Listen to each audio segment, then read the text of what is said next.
Okay, so with the second season of JJK officially over, and this season was jam-packed with crazy fights, some sad moments.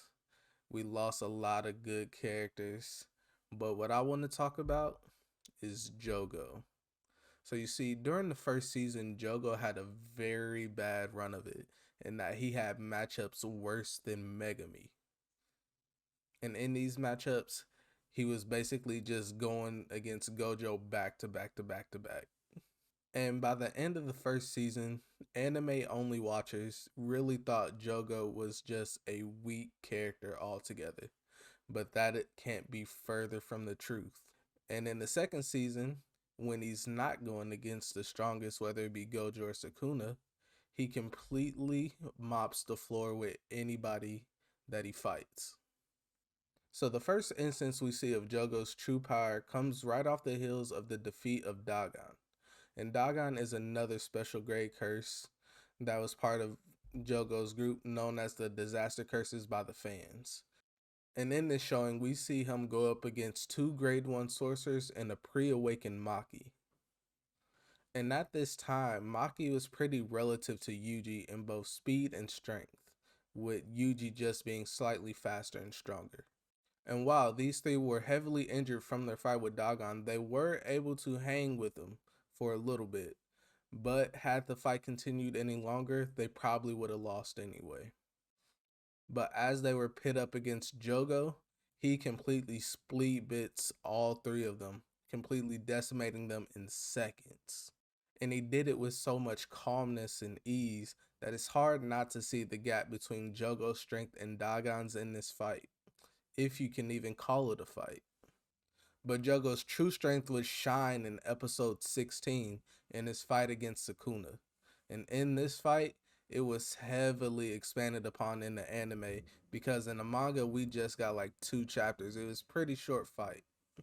With that introduction out the way, let's talk about how strong Jogo really is and where he stacks up against the cast of Jujutsu Kaisen. Now, when you think of Jujutsu Kaisen, when you hear somebody with the title of the strongest in the verse, you're going to think of one or two people, Gojo or Sukuna. And in this case, we're talking about Sukuna because in this show, we often see cursed spirits compared to him, as he is known as the king of curses. And so during this season, Jogo asks Kenjaku, how powerful is he compared to Sukuna's fingers? And Kenjaku responds with 8 or 9 fingers. But this is really a generous estimation on Kenjaku's part. I would say Jogo is probably more relative to 7 and 8 at the very max at his powers. And in terms of speed, Jogo is no slouch, as he was able to keep up with a 15-finger Sukuna, who is typically relative to how Toji was in this arc as well. And slight spoiler warning, later on in the manga, we see a fully awakened Maki go up against a 15-finger Sukuna. And it is widely believed in the community that at this state, Maki was at the same level as Toji. And I know we all seen that Jogo is not lacking at all when it comes to firepower. From his ember insects, his mini volcano traps, all the way up to his top 2 moves, his maximum meteor and his domain expansion, Coffin of the Iron Mountain. And with all this at Jogo's disposal, he can be effective at any range he wants to be. And despite all these positives, Jogo's role within the story was kind of relegated to that of a punching bag for basically the stronger characters within the story, especially when it comes to his fight with Gojo, as he would basically just be being ragdolled and used as comic relief during these fights.